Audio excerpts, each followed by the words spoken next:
I'm Megan Robb. I'm a associate professor of art therapy counseling at Southern Illinois University, Edwardsville. And I am Kim Carter, and I am an assistant professor of social work at Southern Illinois University in Edwardsville. Okay.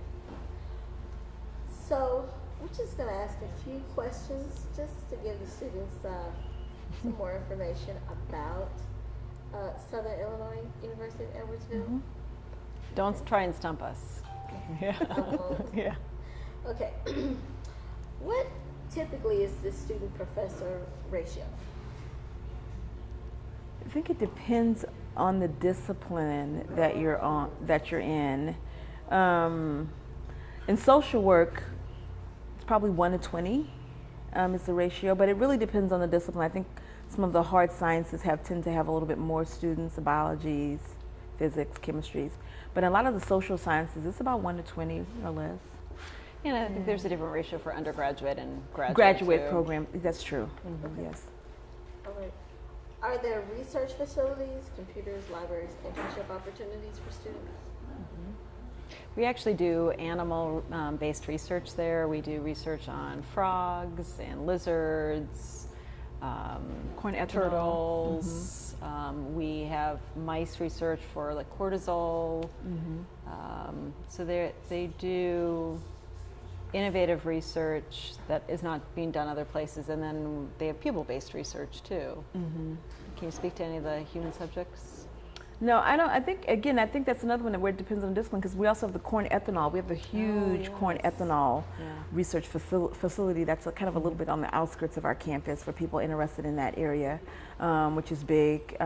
Looking at other forms of energy, but for the average student that's not into the hard sciences, we do have computer labs in some of our buildings. We have a math lab in one of our main buildings, and in the library, of course. But a lot of the social science faculty, they're doing research in the community. SIU has been really big on trying to do what we call community engaged research. So working with community centers, nonprofits, churches, off campus. So it's not so much that it's a central house on campus as much as students are expected to work with faculty off campus to do stuff. Can we know a little bit more about the SIUE social work program? Yeah.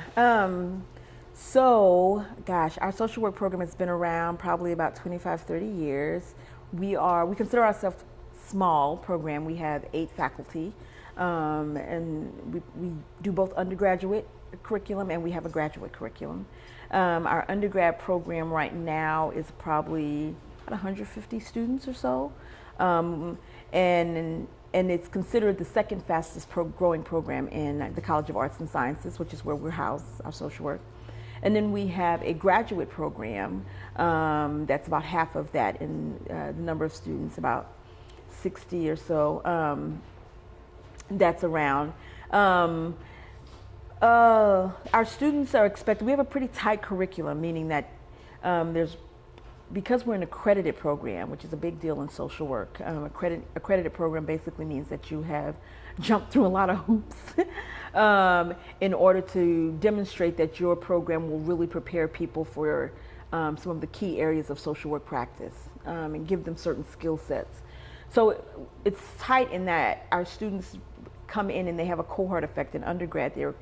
They kind of come in with their pod, they're in every class together. They have few electives they can take outside of our program, but pretty much for the most part, they're like, I love you or not, but we're gonna be together all the time. And that happens even in our grad program. In social work, if you get an undergrad degree in social work, what we call a BSW, a Bachelor's of Social Work, it's only 1 year of grad school to get your MSW if you do it within a 6-year window. So we have a lot of people who have got the BSW and they're like, let me do 1 more year, knock it out and get my graduate degree. If you don't and you got your undergrad degree in something else, it's 2 years to get your graduate degree. But they kind of form a cohort effect too, because they're together all the time, all their classes are together.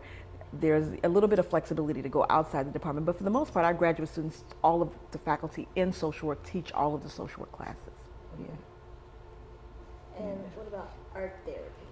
So art therapy is only a graduate program. We don't have any undergraduate course loads. We are 3 years, and We actually only take 10 students every year, so we have maybe 50, 60 people that apply for our program.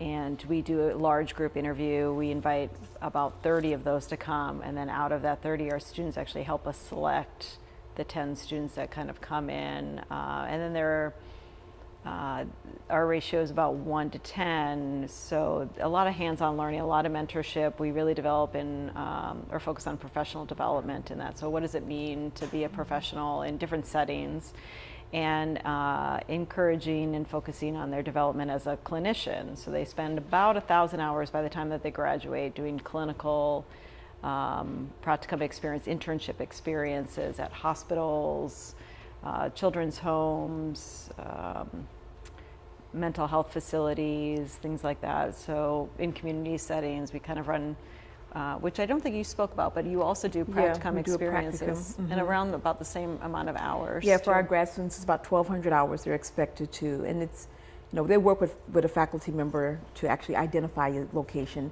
but they're working in the community in a social work setting, and as a part of the instructional process and teaching them what it's like in the field. And then at undergrad, they have to do 600 hours of practicum in the field. Okay. Some of the questions I have you all answered. But how much emphasis are put on research and teaching and professional experience? Well, one of the things that we didn't mention when you asked about research before is we have an undergraduate research and creative activities program that anybody who's in an undergraduate program can help them think about what is research. I mean, often we think about research as like plugging in numbers and doing a scientific study and things like that. And Kim mentioned working in the community as research, like talking to people, gathering information that way. But we also have research projects where people are painting, and research projects where they're learning about, trying to think of something else that, creating a theater production that's about a social justice issue or things like that. So our research, we try to encourage and infuse this idea that research is much broader than what people generally imagine it to be, and provide mentorship for undergraduates, so then they might be interested in pursuing that as a graduate program. And then in our graduate program, the faculty are responsible for doing a certain amount of research that sometimes we're able to bring on students and mentor them through our research. And then in our therapy, they are responsible for doing a research project or a grant or a community-based project where they have to work on one of those three things. It's about 1.5 years long process, self-directed learning. So they're gathering their partnerships, and then they write a long paper. This is the thing that students often are worried about, because the paper ends up being about 40 to 50 pages long, but it's doable. It's totally doable. Yeah. It sounds much longer than it is, but. Okay, so how would you describe the communication between students and faculty? Wow. I'll take a stab at it. Okay. Because in some respects, I think we probably have some of the same answers, but I think there's some aspects of it that may be a little bit different. For me, I think it's good. In general, it's really good. I feel like I connect very well with my students. For a long time, I was the only African American in my department, right? And so I think we have students that come from all different walks of life. We have some students that come from, we're right on the edge of St. Louis. And so like on the edge, 10, 15 minutes. I live in the St. Louis area. That's how close we are. I don't even consider it. People I commute to work. I'm like, I just drive down the highway. When are you commuting? Just driving. So I don't think of it even as a commute. I just drive to work. It's just that close. And Edwardsville is considered Southern Illinois. So I'm in Missouri. I go across the bridge to Southern Illinois to go to work. So we have students that come from St. Louis. We have a lot of students that come from the Chicago area that choose SIUE. And so those are big urban cores. But we also have some students that come from smaller rural communities, mostly Illinois. I think we have a sprinkling from rural Missouri, but it's mostly Illinois that And so I recognize that for some of those students, having engagement with African American people in general is minimal, because that's not necessarily what they have in their communities, their home bases. And having engagement with somebody who is an African American professor can also be different. And I think that can even happen for people from urban cores, to see African Americans in spaces where they have, PhDs and like, who are you? Like, I'm just Kim. Like, hi. Like, I'm nobody special. I'm just. So I always tell students I nerded out. I'm like, I just nerded out big time and just love school so much I kept going till I couldn't go anymore. So I think on some level that my initial engagement is a bit of this awkward dance where they're like, who are you? You're my professor? I thought you were going to be one of the students. I'm like, no, hi. But once we get past that, and it happens pretty quick, and some of it is just me just being like, hi, hey, let's talk about where I'm from, where you're from, and how we are different, but yet we're the same sometimes. Once we get past that, it's really a good relationship. Easy to talk to. In our department, and I think I've seen this across SIU, most faculty have this kind of open door, kind of, I'm saying to Megan, how people just, sometimes I literally close my door and like hear people knocking, and I'm like, I'm not gonna answer the door. They don't know I'm here. Because it's so open, I know they'll come in and they'll tell me about their weekend. They tell me about hanging out. They're telling me, and I'm like, okay, you gotta get out of my office so I can get work done. But I think that's good, because while they are my students at this time, I see them in social work as my future colleagues. Like, you and I are in this journey together. You are going to be my colleague. So I want us to be able to communicate. When you get in the field, I need you to tell me what's happening so then I can come back here to the class and teach it. And I may bring you in to help me teach it.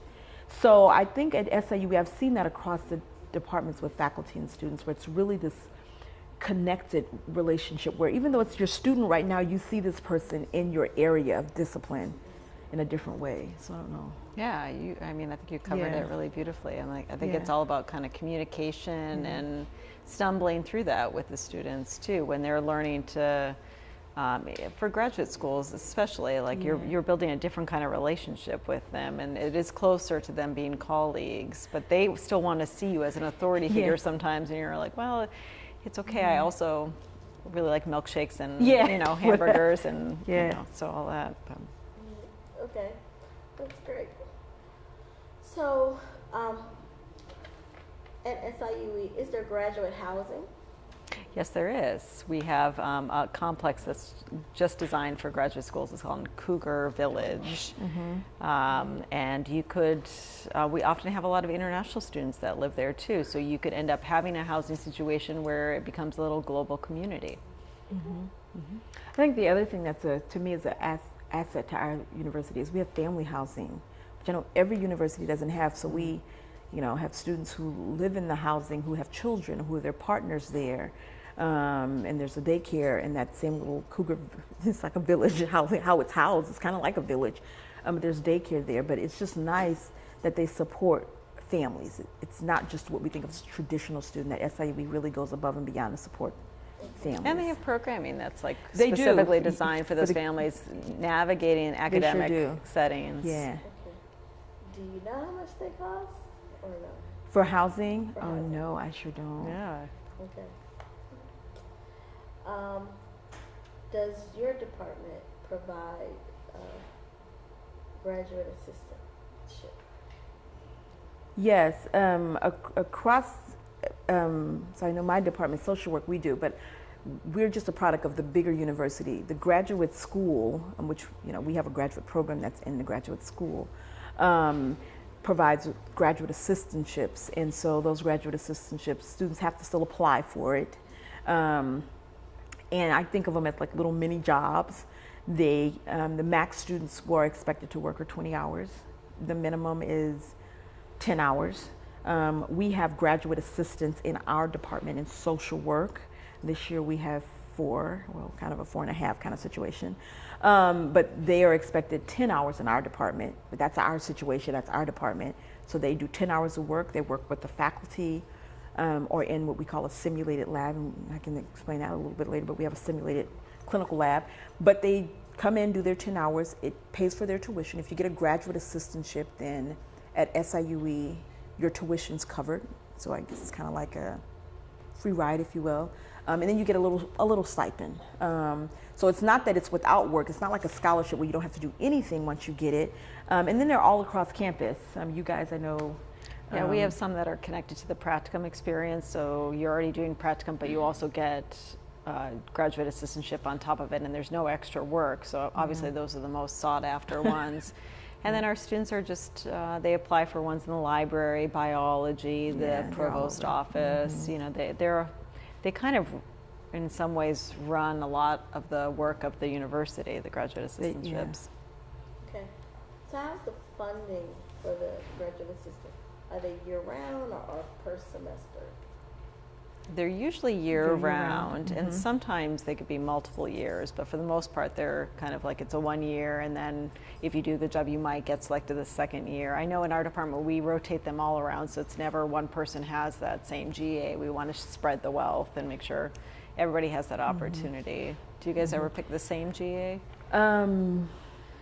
Yeah, we do, but it's very much, we tell students when they get it, there's no guarantee you'll get it next year. Right? You got it, great, yay for you. And there's no rhyme or reason. Sometimes it's for equity reasons that you have to reapply every year. That's what we say in our department, reapply. It's equity. Sometimes it's the faculty. I mean, I've switched GA.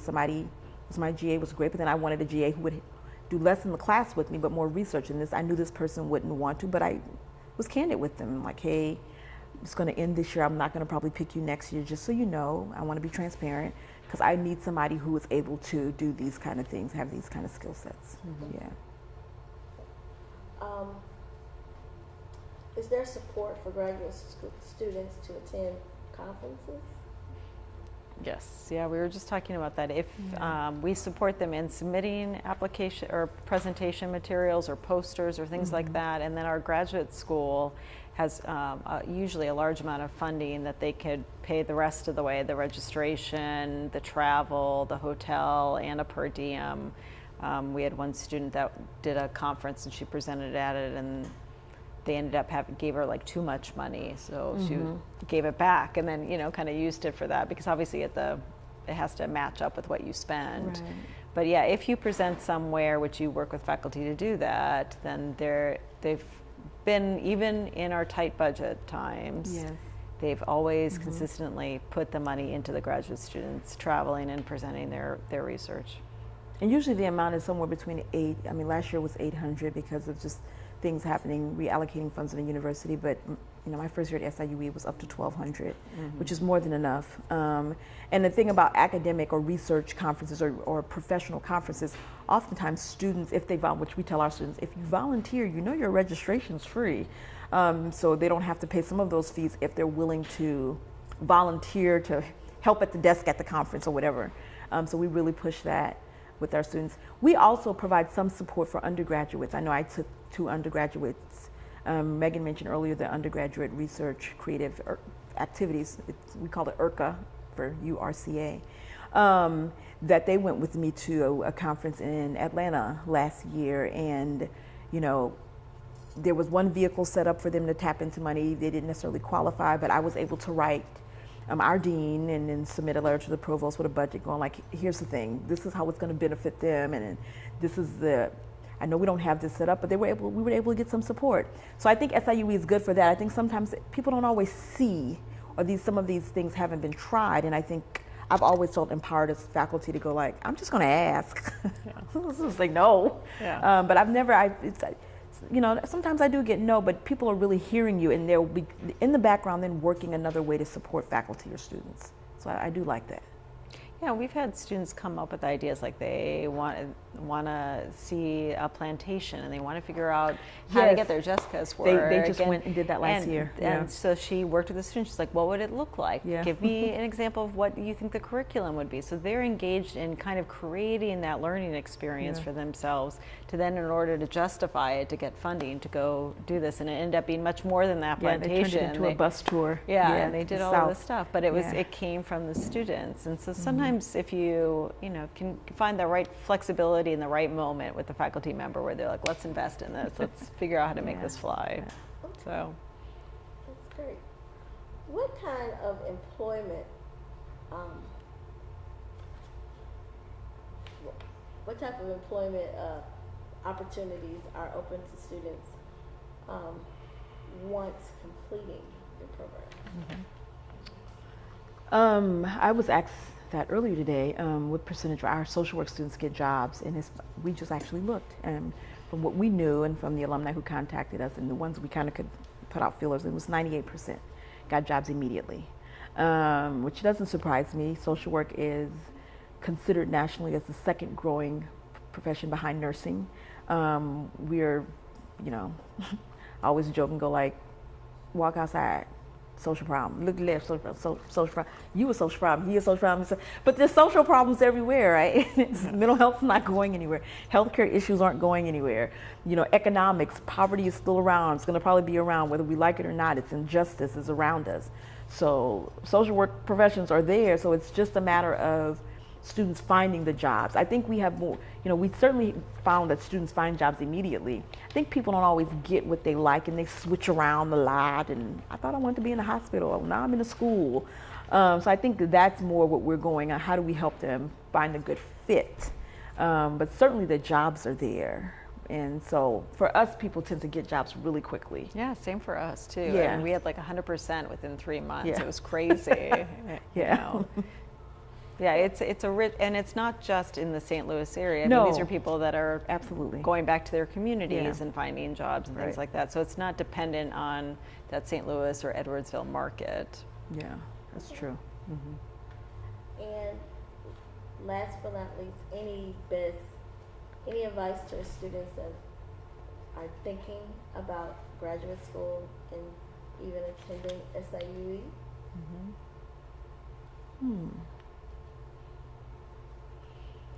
I find, the one thing is there's a lot of information on the internet now, and students are very good at Googling and looking at social media. So use all of those as your first entry into understanding programs, and then you get a sense of how programs might be different than the others, so then you could ask specific questions. But there's always somebody who's ready to field inquiries about the kinds of practicum experiences to see if that matches up with what you want to do and you want to grow. But part of it is learning about yourself too. Like what is it that I envision for myself, and how do I get there? Talking to other people who are in professions. How do you get the job? How did you get your job? That kind of thing. But yeah, there's just so much information out there. Yeah, and I think I'll echo some of that. I think talking to people, finding people that are in your area, that are, in your church, in your fraternal groups, sororities, fraternities, who are doing some of the things you want. Ask them their journey, ask them who they know. Don't be scared to, like doctors, lawyers, PhDs, police officers. We're people too, right? We eat too, we go to the movies, we go to the bathroom. We like people too. Don't be, when people tell me they're nervous about, I'm like, wow, what you nervous about? I am you, right? I was you, and I've been there, and don't be scared to come and talk to me about the journey and what it was like and what's good for you. But I also think if I had another piece of advice to give is don't create the barrier. And what I mean by that is sometimes people go, I don't have money, I don't have time, oh, my age, oh, I have kids. And it's like, you just created the barrier, right? We don't know what the world has until you try to get it. And you don't know what the world has until you start looking for it. And when you're going, I don't have money for grad school, that's something that's like, ooh, stop. I got my PhD and I don't owe that university a dime. Because in order to get once you get accepted into the PhD program I went to, it's covered. That's not the issue. Tuition's covered for any PhD student. How did I know that? I was like, I'm going to get my PhD. I don't really know how I'm going to do this. So it's like, don't create that barrier. Don't be scared. I have someone said to me, well, I have kids. And I'm like, okay, well, I work full time and I had a baby. And yes, was it grueling? Absolutely, it was grueling. But I was determined to get it done. And when we really want things in life, we do that. So I think if I had advice, it'd just be like, just go get it. Yeah, just go get it. And it's going to be a lot of people going to fall in line. You'd be surprised how many resources start to fall in and help you if you just go get it. Yeah. That's it. Well, thank you. Yeah, Thanks. thank you.